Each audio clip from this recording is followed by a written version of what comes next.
निवृत्तीनंतर सर्वात मोठा प्रश्न वेळ कसा घालवायचा हा नसतो. सर्वात मोठा प्रश्न असतो महिन्याचा खर्च कसा भागवायचा. कारण नोकरी असताना महिन्याच्या महिन्याला पगार येत असतो, पण निवृत्तीनंतर पेन्शन असेल तर ठीक, आणि असली तरी ती काही फार एवढी नसते की तुमचा सगळा खर्च भागेल. आणि पेन्शन नसेलच तर मग तुमची बचत, एफडी, व्याज, मुलांची मदत यावर ज्येष्ठ नागरिकाचं घर चालतं. आणि अशा वेळी एक साधा पण फार मोठा प्रश्न समोर येतो, गावात राहणं स्वस्त पडतं का हो? आणि उत्तर आहे हो, आणि अनेक वेळा खूपच स्वस्त पडतं. आज आपण भावना, आपली जुन्या आठवणी, हिरवा निसर्ग, ग्रीनरी, शांतता, मोकळी स्वच्छ हवा याबद्दल बोलणार नाही. आज आपण बोलणार आहोत थेट खिशावर आणि खिशातून खर्च कराव्या लागणाऱ्या प्रत्येक रुपयावर. गाव विरुद्ध शहर खर्चाचा हिशोब. आणि बघूयात निवृत्तीनंतर कोणत्या खर्चाच्या बाबतीत गाव शहरावर कसं मात करतं ते. उदाहरणादाखल आपण एक दोन जोडपी घेऊयात, एक गावातलं जोडपं, एक शहरातलं जोडपं. गावातलं जोडपं आहे नामदेवराव, वय 67, सुलोचनाबाई वय 63. ते साताऱ्याजवळच्या गावात स्वतःच्या घरात राहतात. शहरातलं जोडपं आहे शरद काका, वय 68 वर्ष, मीनाताई वय 64 वर्ष. ते पुण्यात 2 BHK फ्लॅटमध्ये राहतात. दोघांचं जीवनमान साधारणपणे सारखंच आहे. दोघांनाही औषधं लागतात, दोघंही निवृत्त आहेत, दोघांना शांतपणे आयुष्य जगायचं आहे. पण खर्च तो सारखा अजिबात नाही. घराचा खर्च, गावात या खर्चातनं बऱ्यापैकी सुटका होते, तर शहरात सतत तुमच्यावरती या खर्चाचा बोजा येत असतो. आणि असं आपण का म्हणतोय ते इथे बघूयात. निवृत्तीनंतर सर्वात मोठा खर्च कोणता असतो, तर घराशी संबंधित खर्च. गावात अनेकदा स्वतःचं पिढीजात घर असतं किंवा प्लॉट मोठा असल्यामुळे बांधकाम एकदाच केलं की नंतर फार खर्च येत नाही. भाडं नसतं, सोसायटीचे चार्जेस नाही, पार्किंगचे चार्जेस नाही, लिफ्टचा मेंटेनन्स नाही, सिक्युरिटीचं बिल नाही. पण शहरात फ्लॅट असेल आणि तो सोसायटीत असेल तर सोसायटीचा मेंटेनन्स, भाड्याचं घर असेल तर रेंट, पार्किंगचा चार्ज वेगळा, बिल्डिंग रिपेअर फंड वेगळा, कधी सिंकिंग फंड, कधी प्लंबिंग, कधी पेंटिंग कॉन्ट्रीब्युशन. आणि गावातील जोडपं, त्यांना घराची किरकोळ देखभाल करायला आपण साधारण खर्च काढला तर 1000 रुपये महिना येतो. आणि तोच खर्च शहरातील जोडपं सोसायटी मेंटेनन्सच्या रूपानं 3 ते 3,500 रुपयांमध्ये करावा लागतो त्या जोडप्याला. घराची छोटी मोठी देखभाल आणि इतर जे काही घरातले ओव्हरहेड खर्च असतात, आणि आधीच मेंटेनन्स मध्ये आणि काही वेळा आपल्याला वेगळा खर्चही करायला लागतो. फ्लॅटच्या आतमधला खर्च आणि इन जनरल सोसायटी मधला खर्च. म्हणजे सुरुवातीपासून शहर खिशाला सांगतं इथं राहायचं असेल तर पैसे मोजावे लागतील. दुसरा आता मुद्दा काय, किराणा आणि धान्य. गावात आहे साधेपणा आणि शहरात आहे चकाचक ब्रँडेड महागाई. गावात लोक अजूनही प्लॅनिंग करून खरेदी करतात, वर्षभराचं प्लॅनिंग करतात. धान्य हे बल्कमध्ये घेतलं जातं, ओळखीच्या शेतकऱ्याकडनं घेतलं जातं. स्थानिक गिरणी, स्थानिक दुकान, ओळखीचा व्यापारी. काही वेळा घरातूनच डाळ, तांदूळ, गहू, तिखट, मसाले थोडेफार साठवलेले असतात. आणि मुख्य म्हणजे वाया जाण्याचं प्रमाण कमी, वेस्ट कमी. याच्या उलट शहरात काय, आपल्याला गाठावं लागतं सुपर मार्केट, त्यात येतं पॅकेजिंग, त्यात येतात वेगवेगळे ब्रँड, मग त्यात होम डिलिव्हरी पाहिजे असेल तर त्याचा एक्स्ट्रा चार्ज. आणि एकदा एखाद्या त्या मोठ्या सुपर मार्केटमध्ये गेलं की आपल्याला अनुभव आहेच, आपण गरजेच्या वस्तू किती घेतो, गरज नसलेल्या तिथे दिसल्या म्हणून पटकन घेतल्या अशा वस्तू किती घेतो. त्यामुळे गावातील जोडप्याचा किराणा आणि धान्याचा खर्च दर महिन्याला साधारणपणे 5000च्या त्या रेंजमध्ये असतो. आणि तोच खर्च शहरातील जोडप्याला किराणा आणि धान्यावर कमीत कमी 7500 रुपये लागतो. हा फरक का, तर गावात हे अन्न गरज म्हणून धरलं जातं, ते गरजेचं असतं, पण शहरात अन्नासोबत मार्केटिंग पण विकलं जातं. तिसरा खर्चाचा मुद्दा आहे भाजी, फळं, दूध. गावात सगळं जवळचं ओळखीच्या लोकांकडून, शहरात ती जी काही सप्लाय चेन रन होते त्याची कॉस्ट आपण आपल्या खिशातून देतो. हे कसं आहे ते बघूयात. गावात भाजीवाला समजा महाग वाटला तरीही शेजाऱ्याच्या शेतातून काहीतरी मिळतं. कधी तुमचं घराच्या अंगण असेल बऱ्यापैकी मोठं गावात, किंवा शेतातच घर असेल तर स्वतःची मिरची, कोथिंबीर, मेथी, पालेभाज्या, सीझनल भाज्या तुम्ही पिकवू शकता घरच्या घरी. दूध ओळखीच्या गवळ्याकडनं येतं. फळं सीझनला स्वस्त मिळतात. याच्या उलट शहरात काय होतं, भाजी बाजारात काय काय गोष्टी ऍड होतात. भाजी येते दुसऱ्या गावावरनं, त्याची ट्रान्सपोर्टेशनची कॉस्ट ऍड होते, ते साठवलं जातं कोल्ड चेन मध्ये, किंवा मोठमोठे असे रेफ्रिजरेटर असतात तिथे ते सडू नये, खराब होऊ नये म्हणून स्टोअर केलेलं असतं, तर त्याची कॉस्ट ऍड होते. रिटेलमध्ये विकताना म्हणजे मार्केट यार्ड मधून तुमच्या घराच्या जवळच्या भाजी विक्रेत्यापर्यंत येईपर्यंत किती गोष्टी ऍड होतात तुम्ही साधा विचार करा. रिटेल मार्जिन ऍड होतं, पॅकेजिंगची कॉस्ट ऍड होते, ऑर्गॅनिकच्या नावाखाली शहरात तुमच्याकडनं जास्त प्रीमियम घेतला जातो आणि कन्व्हिनियन्स म्हणजे जास्त पैसे. शहरातल्या भाजी विक्रेत्याकडे जा, तुम्ही भाजीची गड्डी घ्या, ती तुम्हाला 20 रुपयाला मिळेल, पण तेच तुम्ही म्हटलात की मला निवडलेली मेथीची भाजी पाहिजे तर तिची किंमत 1.5 पट होतेच. गावातील जोडपं, त्याचा भाजी, फळं, दूध याच्यावरचा खर्च साधारण 2,000च्या आसपास आणि तोच शहरातल्या जोडप्याचा खर्च 3,500 पर्यंत जातो. म्हणजे शहरात टोमॅटो, दूध, फळं यांची किंमतच नाही वाढत, त्याच्या मागचं सगळं सप्लाय सिस्टीम जी रन होते आणि त्यात जी काही लोक ऍड होत जातात त्या प्रत्येकाचं त्यातलं मार्जिन ऍड करून ते आपल्याला इथे महाग पडतं. चौथं आहे वीज बिल. गावात वापर कमी होतो आणि शहरात लाईफस्टाईल कन्झम्पशन जास्त. हा मुद्दा खूप महत्वाचा आहे. लोक म्हणतात वीज बिलात असा कितीचा फरक पडणार आहे? अहो पडतो. गावात घर मोठं असलं तरी लाईफस्टाईल साधी असते. एसी बऱ्याचदा नसतोच, लिफ्टची गरज नसते, कॉमन एरियाला इलेक्ट्रिसिटीची गरज नसते, अप्लायन्सेस किंवा घरात जी काही आपण इलेक्ट्रॉनिक किंवा इलेक्ट्रिकच्या वस्तू वापर करतो त्याचं प्रमाण गावात कमी असतं आणि काही वेळा दिवसाचा मोठा भाग हा अंगणात, ओट्यावर, बाहेर जातो. याच्या उलट शहरात काय होतं, फ्लॅट मधलं बंद घर, उष्णता जास्त, त्यामुळे तुम्हाला सतत फॅन लागतो, कूलर लागतो, एसी लागतो, गिझर लागतो पाणी तापवायला, microwave, mixer, purifier, fridge, TV, wifi, router सगळं सतत चालू असतं.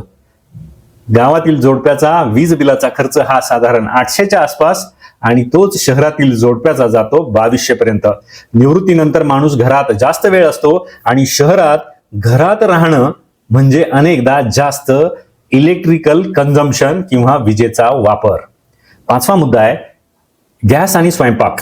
गावात कंट्रोल आणि शहरात कन्व्हिनियन्सचा खर्च.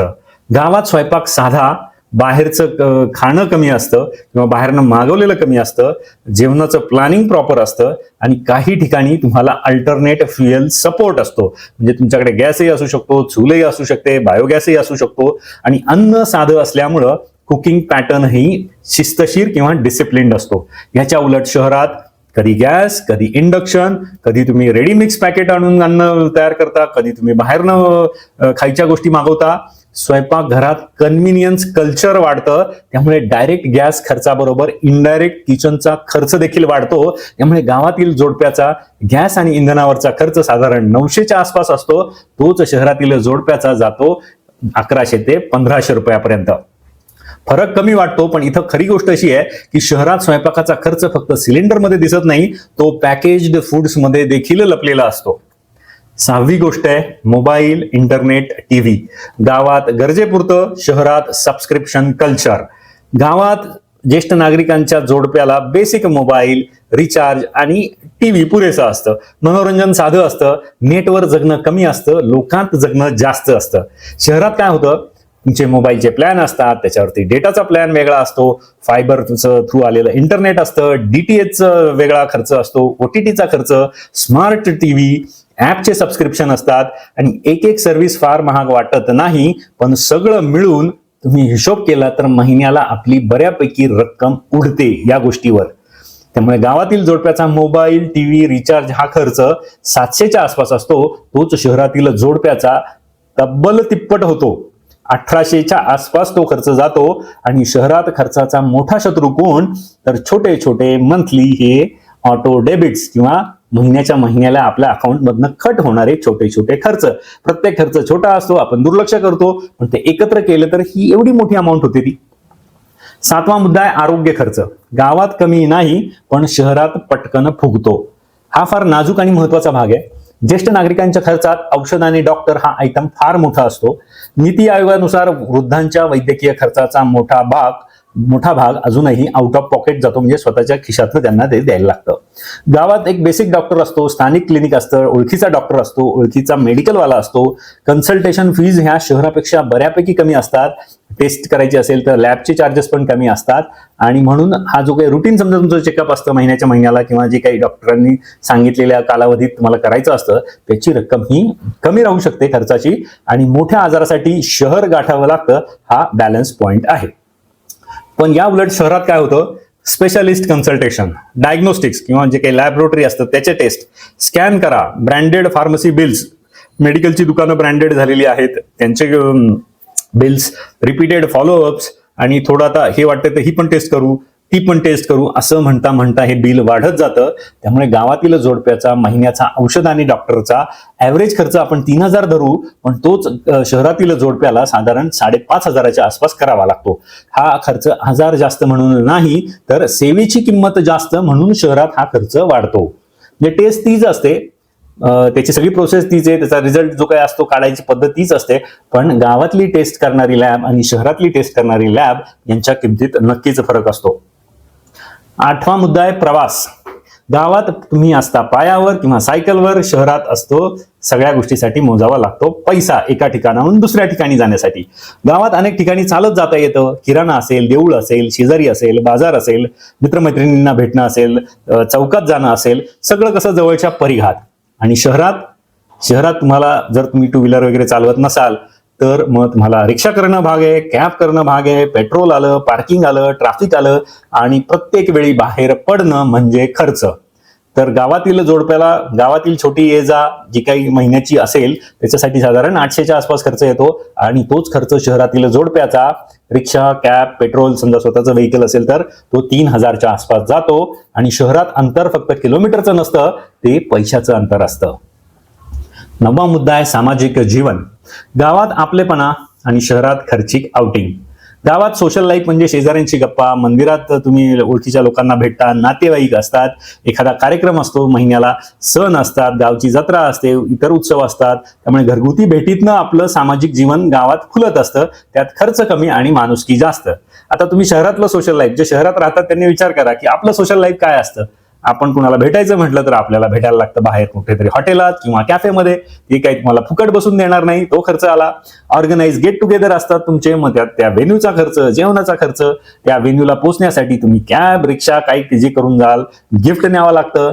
इटिंग आउट, तुम्ही समजा आठवड्यातनं 1-2दा बाहेर खात असाल तर तुमच्या मनपसंत हॉटेल पर्यंत जाण्याचा खर्च, त्या हॉटेलचा खर्च, म्हणजे भेटणं देखील खर्चिक होतं, सोशल लाईफ देखील खर्चिक होतं. त्यामुळे गावातील जोडप्याचा देवधर्म, पाहुणचार, सामाजिक खर्च असा सगळा साधारण 1500च्या आसपास होतो, आणि शहरातील जोडप्याचा हे सगळं बाहेरचं खाणं किंवा सोशल आउटिंगचा खर्च साधारण 2500च्या आसपास जातो ऑन अन ॲव्हरेज. इथे फरक पैशाचा जितका आहे तितकाच सोशल स्टाईलचा देखील आहे. 10वा मुद्दा आहे घरकाम मदतनीस. गावात सेल्फ सफिशियंट असतात लोक, स्वयंपूर्ण असतात मोस्टली. शहरात आपलं सगळं जीवन ह्या लोकांवरती किंवा मदतनीसांवरती अवलंबून असतं, डिपेंडंट लिव्हिंग आपण ज्याला म्हणतो. गावात बरंच काम हे ज्येष्ठ नागरिक जोडपं असेल तर ते स्वतः मॅनेज करतं. बऱ्याच वेळी 70-75 पर्यंत ही लोक शेतातली, घरातली कामं स्वतः करत असतात. घर मोकळं असतं, रुटीन साधं असतं, आणि काही मदत लागली, समजा तुम्ही आजारी पडले किंवा काही दुखलं खुपलं तर शेजारी आणि नातेवाईकांकडनं मदत तुम्हाला मिळते. पण शहरात प्रत्येक गोष्टीसाठी तुम्हाला पैसा मोजावा लागतो. घर कामासाठी येणाऱ्या मावशी असतील, झाडू, पोछा, भांडी, कधी कधी स्वयंपाक करण्यासाठीच्या मावशी, कधी कधी केअरटेकर, कोणताही बाहेरचा माणूस सर्व्हिस देण्यासाठी तुमच्या उंबऱ्याच्या आत आला की त्याचा मीटर डाऊन. गावातील जोडप्याचा हा खर्च बहुतेक वेळा वेगळा नसतो किंवा असलाच तर अगदी नगण्य असतो. तोच खर्च शहरातील जोडप्याला अशा घरकामांसाठी किंवा इतर गोष्टीसाठी जे मदतनीस लागतात त्यासाठी तो 3,000च्या आसपास असतो. म्हणजे शहरात सुविधा वाढल्या की आपण परावलंबी जास्त होतो आणि खर्च देखील वाढतो. 11वा मुद्दा आहे अनपेक्षित खर्चाचा. गावात मर्यादित आणि शहरात आपल्याला आश्चर्याचा धक्का देणारे बिल्स निघू शकतात. हा एक हिडन किलर आहे असं म्हणतात, म्हणजे अदृश्य असा मारेकरी आहे. गावात अनपेक्षित खर्च म्हणजे छोट्या दुरुस्त्या असतील, एखादा सामाजिक प्रसंग असेल, गावची जत्रा, यात्रा असेल किंवा अचानक करावा लागलेला प्रवास असेल. पण शहरात तुमच्या सोसायटीची काहीतरी नोटीस येते, त्याच्यात काहीतरी खर्च काढलेला असतो, तुम्ही त्यात कॉन्ट्रीब्युशन द्या असं सांगितलेलं असतं. घरातली एखादी वस्तू, इलेक्ट्रिकची वस्तूच बिघडते, त्याच्या रिपेअरिंगचा खर्च असतो. गाडी तुमची असेल टू व्हीलर, तिच्या रिपेअरिंगचा खर्च. वॉटर प्युरिफायर बसवलेला असेल तर त्याचा तुम्हाला मेंटेनन्स आणि सर्व्हिसिंग वेळच्या वेळी करायला लागतं. तुमच्या मेडिकलच्या टेस्ट असतात, प्लंबर, इलेक्ट्रिशियन 2-3 महिन्यातनं एकदा लागतोच. सबस्क्रिप्शन रिन्युअल करायला लागतं, तुम्ही जे काही टीव्हीवर बघता, मोबाईलवर बघता. फेस्टिवल कॉन्ट्रीब्युशन द्यायला लागतं, बिल्डिंगचा फंड असतो. त्यामुळे गावातील जोडप्याचा हा इतर अनपेक्षित खर्च हा 1,500च्या पुढे जात नाही नॉर्मली. आणि तोच खर्च शहरातील जोडप्याला धरून चालायला लागतो साधारण 2,500च्या आसपास. त्यामुळे शहरात बजेट बनवता येतं, म्हणजे बजेट बनवता येतं, पण ते बजेट तुटायला देखील तितकाच वेळ लागत नाही. आता पूर्ण हिशोब आपण बघूयात. आपण हे सगळे 11 मुद्दे बघितले. गावातील ज्येष्ठ नागरिक जोडपं असेल तर त्यांचा किराणा आणि धान्याचा खर्च 5,000, भाजी फळं दूध 2,000, वीज बिल 800, गॅस इंधन 900, मोबाईल टीव्ही रिचार्ज 700, घराची किरकोळ देखभाल 1000, औषध आणि डॉक्टर 3,000, गावातली छोटी ये जा 800, देवधर्म पाहुणचार सामाजिक खर्च 1,500 आणि इतर अनपेक्षित खर्च 1,500, असं मिळून गावातील ज्येष्ठ नागरिक जोडप्याचा साधारणपणे खर्च हा 17,200 ऑन अन ऍव्हरेज प्रति महिना पडतो. आता हाच खर्च आपण शहरातल्या जर ज्येष्ठ नागरिक जोडप्याचा पाहिला तर इथे तुम्ही बघू शकता काय काय खर्चाचे आयटम आहेत आणि एकूण खर्च तो जातो साधारण 35,000 ते 36,000 रुपये प्रति महिना. मंडळी, आता दोघांची तुलना करा. 17,000 कुठे आणि 36,000 कुठे? साधारण 18,900 म्हणजे 19,000 एवढा प्रति महिना फरक पडतो. म्हणजे वर्षभरात तो होतो साधारण 2.25 लाख. मंडळी, निवृत्तीनंतर ही रक्कम छोटी नाही. हीच रक्कम औषधांसाठी वापरता येईल, हीच रक्कम इमर्जन्सी फंड होऊ शकते, हीच रक्कम आयुष्याला ताणतणाव मुक्त करू शकते. राष्ट्रीय उपभोग सर्वेक्षणातही ग्रामीण आणि शहरी खर्चात असा स्पष्ट फरक दिसतो. ग्रामीण MPCE ही काढलेली आहे, सरकारची अधिकृत आकडेवारी आहे. ग्रामीण भागात प्रति माणसी खर्च 4,122 येतो आणि तोच खर्च शहरात 6,996 म्हणजे 7,000 रुपये येतो. 4,000 आणि 7,000 म्हणजे ऑलमोस्ट दुप्पट झाल्यासारखाच आहे.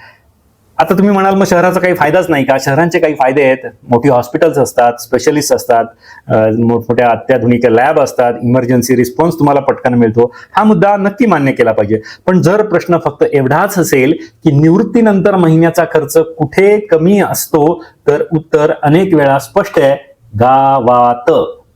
निवृत्ती म्हणजे फक्त नोकरी संपणं नाही, ती पैशाशी आपला संबंध बदलण्याची वेळ असते. नोकरी असताना आपण पैसा मागं धावतो, पण निवृत्तीनंतर पैसा आपल्यासोबत शांतपणे चालला पाहिजे. शहरात प्रत्येक सुविधा तुम्हाला पैशात मिळते आणि गावात अजून देखील काही गोष्टी तुम्हाला फक्त तुमचे संबंध चांगले असतात, तुमचे काय म्हणतील सोशल लाईफ चांगलं असतं, समाजाचा भाग म्हणून तुम्हाला काही गोष्टी स्वस्तात किंवा फुकट मिळतात. शहरात राहणं चमकदार चकचकीत वाटू शकतं, पण निवृत्तीनंतर शहाणपण अनेकदा या झगमगाटात नसतं, ते टिकाऊ खर्चात असतं. म्हणूनच अनेक सिनियर सिटीजनसाठी मोठा प्रश्न कुठे जास्त मॉडर्न आहे हा नसतो. प्रश्न असतो कुठं माझे पैसे, माझं आरोग्य आणि माझी शांती जास्त दिवस टिकणार. आणि या प्रश्नाचं उत्तर अनेकदा गावाकडे बोट दाखवतं. मंडळी, हा व्हिडिओ आवडला असल्यास नक्की लाईक करा, तो जास्तीत जास्त शेअर करा. मला माहिती आहे तुमची खूप मतं असणार आहेत, मतमतांतरं असणार आहेत. कमेंट करून तुम्हाला काय वाटतं ते बिनधास्त सांगा. आणि गोल्ड एज ज्ञान या चॅनलवर आपण नवीन असाल तर या चॅनलला सबस्क्राईब करायला विसरू नका. तुमच्या ज्या काही कमेंट येतील त्याच्यावरती आपण मग याच व्हिडिओचा दुसरा पार्ट करायचा की नाही ते ठरवूयात. तोपर्यंत धन्यवाद.